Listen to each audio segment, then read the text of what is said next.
Bonjour à tous, c'est Dorzio pour Génération Mobile. Bienvenue à notre vidéo du test de l'Arcos 64 Xenon, qui est le tout dernier mégaphone sorti par la marque Arcos et qui est d'ores et déjà disponible à la vente au prix de seulement 199 €. Alors, pour avoir un prix tellement agressif, qu'est-ce que Arcos a utilisé comme matériel, mais aussi comme design et matériaux pour créer ce mégaphone? Est-il vraiment très performant ou alors faut-il passer à un modèle peut-être plus haut de gamme? C'est ce que nous allons voir ensemble dans ce test vidéo. Parlons tout d'abord de la boîte et de son contenu. On a ici une boîte de grande dimension qui fait rappeler que le téléphone est un mégaphone, avec la photo du produit en façade permettant de l'apprécier, avec son nom au-dessus. En dessous, on peut voir que celui-ci est équipé d'Android 4.2 Jelly Bean, ce qui est bien dommage, mais ceci s'explique à cause de son processeur, nous verrons cela tout à l'heure. On a une certification Bluetooth, également certaines données sur celui-ci. Il a un processeur 4 corps, une dalle écran IPS HD de 6,4 pouces, ce qui le rend vraiment pas mal intéressant, sachant que le prix est de 199 €. Qui peut aller jusqu'en H+, c'est-à-dire un débit de réseau téléphonique allant jusqu'à 21 mégabits par seconde. Il ne fait donc pas 4G ni dual carrière. Il intègre du Wi-Fi et il fait dual SIM, ce qui sera parfait si vous voulez utiliser un téléphone aussi bien en mode professionnel qu'en mode personnel. Sur le côté, on va pouvoir apprécier de nouveau ses caractéristiques avec des icônes. À l'arrière de la boîte, on va trouver la photo du produit, toujours avec son nom, de face et de dos, et on a même l'impression qu'Arcos a utilisé du métal. Nous verrons cela avec le déballage de la boîte. On a ici le rajout de certaines caractéristiques, en plus des icônes que nous avons vues sur le côté ou sur la face avant de la boîte. Donc Android 4.2 Jelly Bean. Il permet donc d'aller jusqu'en H+, par rapport à sa carte SIM au réseau téléphonique. Que son écran capacitif est multipoint, qui utilise la technologie IPS et qu'il a une résolution HD donc de 1280 x 720 pixels. Il fallait au moins ça pour un écran de 6,4 pouces. Je rappelle, 6,4 pouces c'est entre la phablette et la tablette avec des écrans d'une taille de 7 pouces, ce qui est vraiment pas mal. Son processeur quad-core est cadencé à 1,3 GHz et soutenu par 1 Go de mémoire RAM avec une mémoire interne très faible de seulement 4 Go. Ici, Arcos a fait le choix de délaisser un petit peu la mémoire. Cependant, grâce au slot micro SD qu'il y a dans ce téléphone, vous pourrez étendre la mémoire avec une carte mémoire allant jusqu'à 64 Go, ce qui n'est pas négligeable, et fort heureusement d'ailleurs. On a des caméras avant et arrière. La caméra arrière est accompagnée d'un flash LED et de 8 mégapixels, tandis que celui de la façade avant est de 2 mégapixels. Sinon, on retrouve du Wi-Fi, le Wi-Fi tethering, c'est-à-dire le partage de connexion Wi-Fi, du Bluetooth 3.0 et donc 4.0 comme on a l'habitude de le voir aujourd'hui sur les derniers smartphones qui sortent, un GPS intégré dedans, donc GPS à GPS, et la radio stéréo FM. Bien évidemment, on retrouve dans les produits de Google tous les Google Mobile Services, ainsi que les applications du Google Play Store. Il est fort dommage tout de même que cette version ne soit pas passée à Android 4.4 KitKat. On peut apprécier sur l'autre tranche de la boîte l'épaisseur du téléphone. Celui-ci est très fin puisqu'il ne fait que 9,3 mm d'épaisseur, ce qui est vraiment pas mal pour une telle taille de téléphone. Alors, déballons la boîte pour voir ceci au niveau du design et des matériaux utilisés ainsi que la finition. On peut voir que le téléphone est bien emballé. Alors, celui-ci est en deux parties avec d'une part le côté écran déballé avec d'autre part sa coque en plastique souple. Imitation acier comme je vous le disais, mais qui reste bien du plastique avec des boutons version chromée qui sont également en plastique. Celle-ci est très fine et va donc venir s'adapter sur l'arrière du téléphone, qui montre également qu'il est fait vraiment aussi en plastique. On peut déjà apprécier son épaisseur qui est vraiment très fine également. Par contre, on peut déjà voir qu'on sera obligé d'utiliser les deux mains pour pouvoir manipuler l'appareil, tellement il est imposant. Évidemment, on a une diagonale de 6,4 pouces, ce qui est vraiment énorme. Et ça pourrait venir comme... vous pourrez l'utiliser comme une tablette compacte, puisque 6,4 pouces, c'est vraiment très proche du 7 pouces que l'on connaît sur les tablettes d'entrée de taille d'écran. Et donc du coup, c'est un très bon compromis pour avoir la compacité au niveau de la taille, pour avoir un maximum d'écran. Parfait pour le multimédia, les déplacements, donc une grosse utilisation nomade, mais également pour pouvoir faire de la lecture sur celui-ci, ou alors aller surfer sur le web tranquillement. On va trouver à l'intérieur de la boîte l'Arcos Technical Assistance permettant de téléphoner au numéro de SAV si vous avez le moindre souci avec l'appareil. On trouve un chargeur USB de dimension moyenne, on va dire, c'est pas le plus petit que j'ai vu. Il est accompagné d'un câble USB micro USB pouvant alimenter et charger le téléphone, mais aussi, si vous désirez, pouvoir le connecter à un PC par exemple. On a également ici des écouteurs qui font également kit main libre avec un bouton décroché-raccroché. Ceux-ci sont bas de gamme, cependant ils pourront très bien dépanner. Il ne faut pas non plus demander d'avoir de la top qualité à 199 €. On a également une batterie, alors celle-ci est très conséquente puisqu'elle fait 2800 mAh.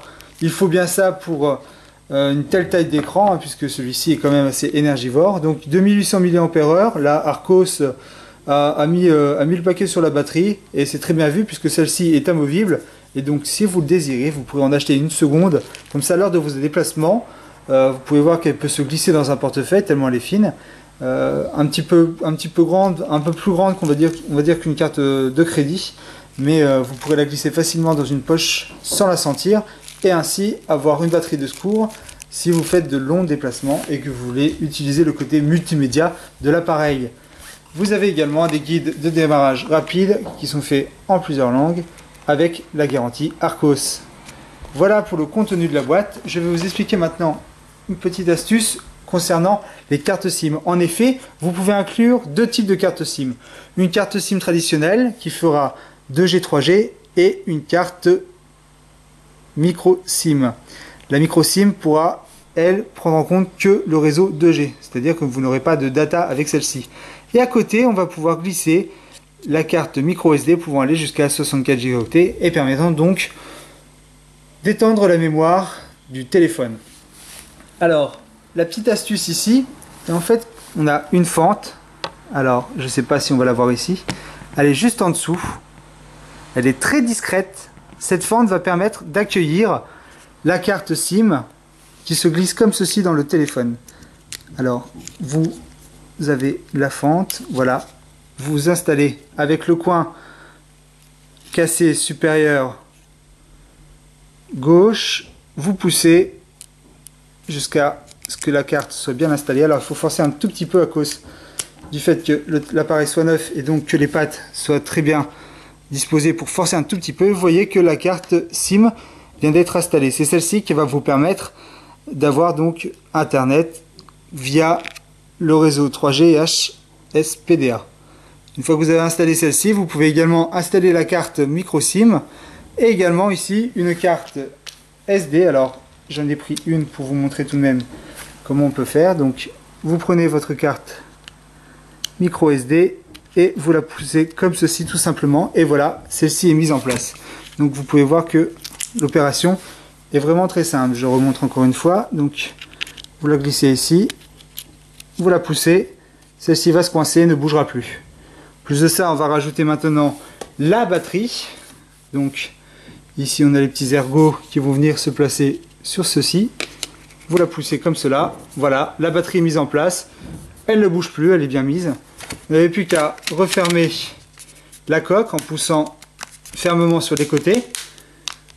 Celle-ci s'emboîte parfaitement bien et vous avez le smartphone qui est complet. Donc voilà, c'était la petite astuce, un petit peu l'aspect technique pour pouvoir insérer la carte SIM à l'intérieur de ce téléphone, carte SIM qui ne pourra utiliser que le réseau 2G. Si vous voulez ouvrir le téléphone, eh bien c'est très simple. Ici vous avez un petit ergot permettant de glisser un ongle ou le bout du doigt. Vous tirez fermement et vous avez la coque qui vient toute seule.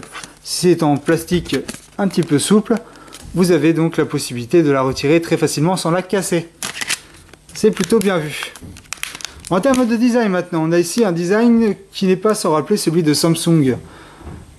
On a une forme plutôt banale, rectangulaire avec les bords arrondis, une petite version chromée du haut-parleur qui ressort très légèrement, laissant apparaître ici le capteur avant pour l'appareil photo qui est de 2 mégapixels. En bas de l'écran, on peut apprécier les boutons tactiles d'Android. Sur les côtés, on peut voir que les arêtes ne sont pas franches. En effet, celles-ci sont légèrement bombées, permettant ainsi de placer les boutons non pas sur l'arête franche, mais un petit peu en décalé. Ainsi, ça va vous permettre de tenir le téléphone en main comme ceci, sans pour autant appuyer accidentellement sur les boutons, ce qui est plutôt bien vu. Les boutons sont quand même facilement accessibles et vous pouvez les utiliser vraiment très facilement puisque ceci s'appuie et s'actionne vraiment très aisément. Ils sont assez souples également. Alors, sur le côté gauche, on va avoir les boutons volume, donc sur cette tranche arrondie. Sur le côté droit, on va avoir le bouton power. Au-dessus, on va trouver au centre l'entrée micro USB permettant de charger le téléphone ou de le brancher directement à un PC par exemple, avec la sortie jack pour le casque audio. À l'arrière, sur la partie supérieure au centre, on va trouver la penne de 8 mégapixels avec le flash LED. Et en bas, on va trouver les haut-parleurs. Alors ceux-ci sont placés assez bizarrement. On aurait pensé qu'Arcos aurait pu les placer justement sur cette forme arrondie afin de pouvoir pas étouffer le son lorsque celui-ci est posé sur une surface plane. Donc par exemple, si je viens le poser sur le canapé ici, le son va être étouffé. Malheureusement, c'est un résultat qu'on connaît avec beaucoup de smartphones moyenne gamme. Et ici, malheureusement, Arcos a fait le choix de les placer vraiment sur la partie plate. C'est dommage, ils auraient été un petit peu décalés. Ça aurait pu être vraiment génial. De plus, ceci se trouve au dos et on peut avoir tendance, lorsqu'on prend le mégaphone en main, de venir boucher ces sorties haut-parleurs. Du coup, le son risque d'être moins bon.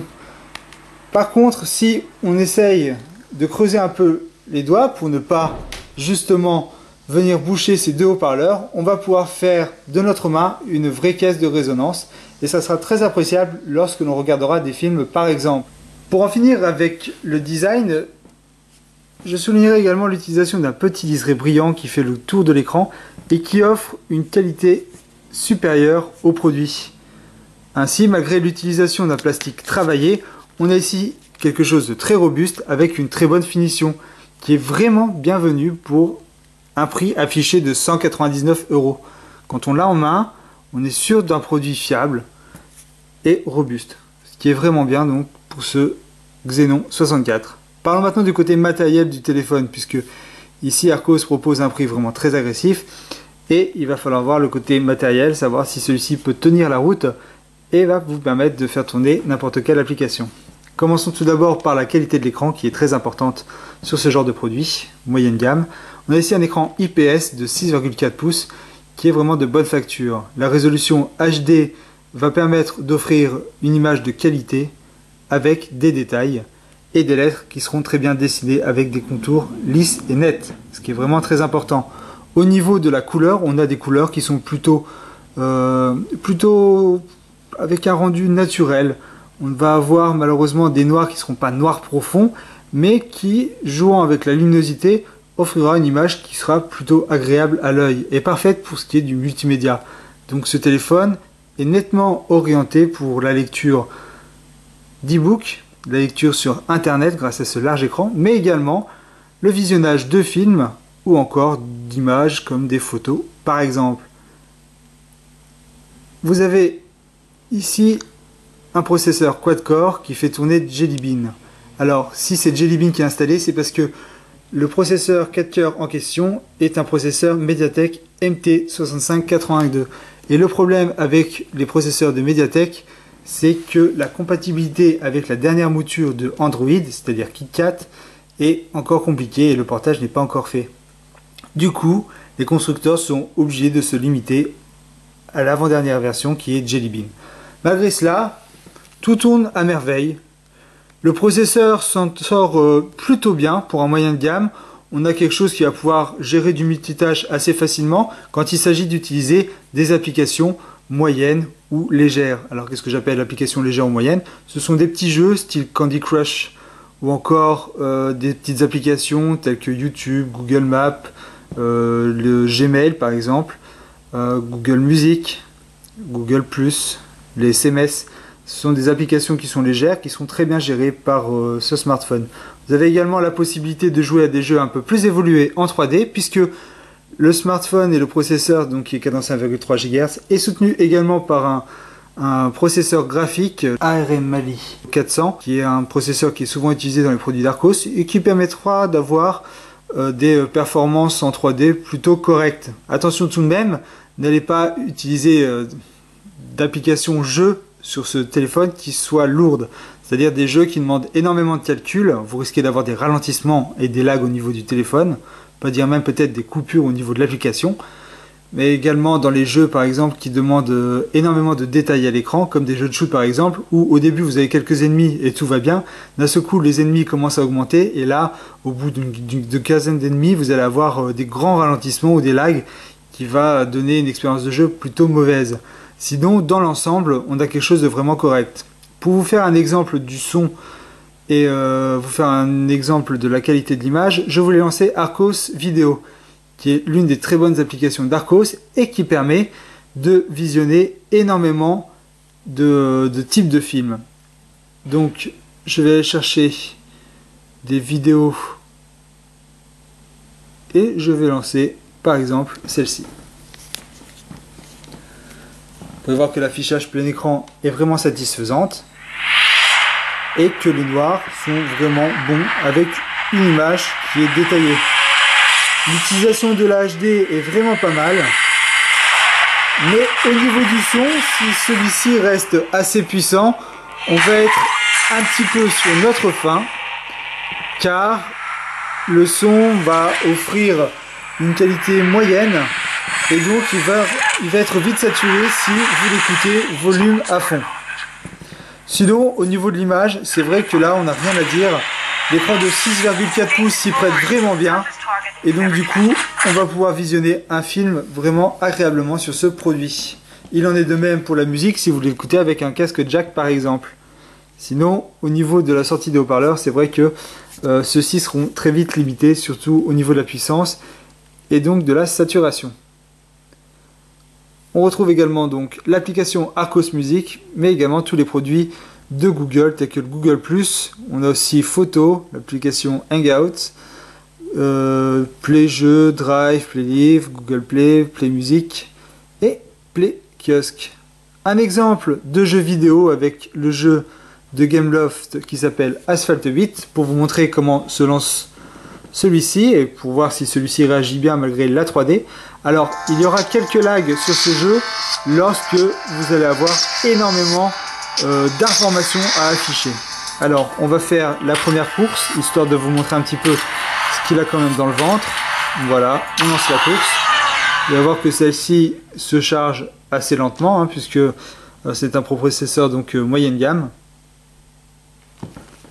C'est vraiment juste pour vous montrer un petit peu la qualité vidéo, 3D et également un petit peu son. Allez, c'est parti.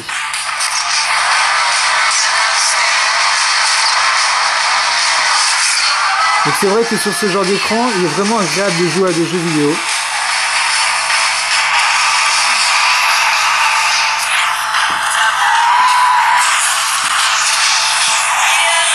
Donc vous pouvez voir que les sensors, donc les capteurs de mouvement, répondent vraiment très bien. Là-dessus, on a vraiment une très bonne qualité au niveau graphique et 3D. Vous pouvez voir que l'Adreno 400 s'en sort vraiment très bien. Et donc que au niveau son, celui-ci, même s'il est donc un tout petit peu saturé en haut volume, offre tout de même une qualité qui, si elle est moyenne, reste tout de même agréable. Donc voici pour la présentation du jeu. Hop, on va tourner sur la page Home. Donc vous voyez qu'au niveau jeu, celui-ci s'en sort plutôt pas mal pour un jeu 3D par exemple.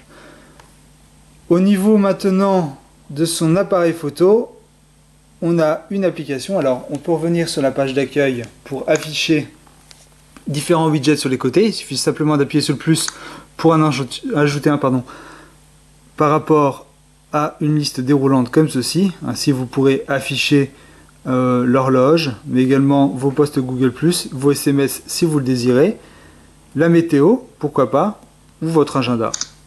Voilà, l'agenda prend place et vous pouvez même étendre cet agenda pour voir les dernières choses qui ont été rajoutées par celui-ci. Vous remontez vers le haut comme ceci pour pouvoir déverrouiller l'écran. Il n'y a pas possibilité de lancer d'autres raccourcis que celui de déverrouiller l'écran. Si vous vous faites glisser comme ceci, voilà, vous avez différents panneaux qui vous permettront d'accéder très vite à des informations. En sélectionnant le panneau photo, je vais tomber directement sur l'application qui va s'ouvrir comme ceci. Un accès direct plutôt sympa avec l'écran d'accueil. On va avoir une application photo qui est plutôt épurée avec très peu d'options. On peut voir qu'il y a ici la mise au point qui se fait au centre, en mode par défaut, mais vous pouvez déplacer cette mise au point pour qu'il puisse faire l'autofocus et ainsi se régler facilement. Le bouton du milieu sert à prendre la photo. Vous avez ici la possibilité de choisir entre le mode photo, caméscope ou panorama. Ça se fait très simplement avec de grandes icônes comme ceci. Vous avez ici le mode flash qui en fait cache le menu complet de l'appareil photo et de l'application photo, avec une rosace qui vous permettra de sélectionner l'appareil photo avant ou arrière. Donc vous restez appuyé au milieu et vous voyez ici que celle-ci s'allume en bleu pour pouvoir changer. Vous pouvez activer ou désactiver le mode HDR. Vous pouvez choisir entre le mode flash, donc toujours le flash, flash auto ou sans flash. Voilà. Vous revenez vers le milieu, vous avez ici la rosace qui redevient complète. Vous allez pouvoir régler l'exposition de +3 IL à -3 IL, très simplement en faisant glisser votre doigt comme ceci. C'est très intuitif et c'est vraiment très pratique pour sélectionner très vite des paramètres. Vous avez aussi également sélectionné le type de lumière qui éclaire votre scène, allant du phosphorescent à la lumière du soleil ou alors sur un paysage nuageux. Et vous avez ici les paramètres généraux qui sont vraiment très réduits. Le mode de scène qui permettra d'avoir 4 scènes, automatique, nuit, coucher de soleil ou fête, ce qui est vraiment très peu. On a également la possibilité d'enregistrer ou non sa position via le GPS intégré au smartphone. Et la sélection de la taille d'image se fait par l'écriture de celle-ci en mégapixels. Bien évidemment, la 8 mégapixels étant la plus grande et la plus basse étant en QVGA. Voilà donc pour l'application photo qui est très basique. Cependant, vous pouvez toujours télécharger une application photo qui est beaucoup plus complète, comme l'application par défaut d'Android qui est disponible sur le Play Store et qui vous permettra même de faire des panoramas à 360 degrés. Voilà, au niveau de la fluidité, donc je vous ai dit que le processeur était très correct, le multitâche se gère plutôt bien. La mémoire maintenant de 4 Go va être très vite réduite, alors je vous invite, si vous voulez opter pour ce genre d'appareil, de télécharger tout ce qui est musique, documents comme les e-books, mais également tout ce qui est vidéo. Mettez-les directement sur la carte micro SD, vous gagnerez ainsi de la place et les garderez cette place de mémoire interne, donc pour cette mémoire interne, pour ce qui est le téléchargement des applications. Bien évidemment, certaines applications pourront également mettre des données sur la carte micro SD, permettant ainsi encore d'économiser de l'espace. Pour ce qui est du GPS et de la qualité de captation du réseau, eh j'ai été assez surpris. Celui-ci capte très bien, on n'a pas de grosses différences de signal. Le signal ne danse pas entre faible et fort. Celui-ci reste assez stable, on capte très bien. Au niveau du téléphone, bon, le son est un petit peu nasillard, je dirais, mais sinon on peut avoir donc une qualité téléphonique somme toute agréable pour un moyenne gamme. Voilà, et au niveau donc des applications, vous pourrez rajouter toutes celles que vous voulez via le Play Store directement, ainsi que quelques widgets. En conclusion, Archos frappe très fort au niveau prix. En effet, avec 199 €, on pouvait s'attendre au pire au niveau de ce téléphone. Eh bien, c'est tout le contraire. On a ici vraiment un produit au rapport qualité-prix excellent, avec une technologie IPS et une résolution HD. Celui-ci s'en sort très bien au niveau de son écran. Il est joli, vous permettra d'utiliser ce smartphone avec une qualité multimédia qui sera vraiment très bonne. Il ne faut pas en demander énormément au niveau hardware. Si son processeur Mediatek permettra une utilisation fluide au quotidien, celle-ci reste d'ailleurs très agréable, il sera à la traîne si vous utilisez des applications très lourdes. Et là, il faudra passer à un smartphone plus haut de gamme. Sinon, au niveau des applications légères ou moyennement lourdes, ici le téléphone s'en sort plutôt admirablement bien. Vous pourrez donc jouer à Candy Crush sans souci. Et vous pourrez même l'utiliser pour jouer à des jeux 3D qui sont plutôt légers ou moyennement légers. Pour ce qui est du son, on a ici un son qui va être très vite limité si vous le mettez le volume à fond. Et il est dommage de le trouver sur le côté plat du dos, car ces sorties audio risquent d'être très vite bouchées, soit par les doigts, soit par la surface sur laquelle vous allez le poser. Au niveau photo, celui-ci s'en sort bien sans plus. On a ici une qualité de moyenne gamme que l'on retrouve sur d'autres smartphones de même gamme. Au niveau téléphonie, on a un son qui reste assez clair. Et au niveau autonomie, celui-ci avec sa batterie de 2800 mAh tiendra le choc si vous l'utilisez moyennement. Il tiendra le choc toute une journée. Par contre, si vous allez l'utiliser en multimédia, c'est-à-dire que vous allez le solliciter énormément pour regarder des films, attendez-vous à passer en dessous de la barre des 8 heures. C'est normal, parce que malgré une résolution HD, l'écran est quand même conséquent et va demander beaucoup d'énergie. Donc on a ici un très bon compromis, taille d'écran, qualité hardware et prix, qui permettra de jouir d'un système plutôt fiable et très sympa qui est proposé par cet Archos 64 Xenon, sachant que au niveau des mégaphones, il y en a très peu sur le marché et ils sont plutôt le double de prix de celui-là en occasion, c'est pour dire. Voilà, donc si vous avez des questions sur ce smartphone, ce mégaphone, je vous invite à me les laisser sur le test qui va sortir sur le forum ou sur notre site www.generationmobile.net. Vous avez également la possibilité de laisser des commentaires sur cette vidéo et je tâcherai d'y répondre le plus rapidement possible. Je vous invite également à vous abonner à notre chaîne YouTube, c'est gratuit, c'est rapide et vous serez informé des dernières nouveautés en termes de smartphones, tablettes et objets connectés. Voilà, j'espère que vous en savez maintenant un peu plus sur cette Archos 64 Xenon. C'était Dorzio pour Génération Mobile, à bientôt.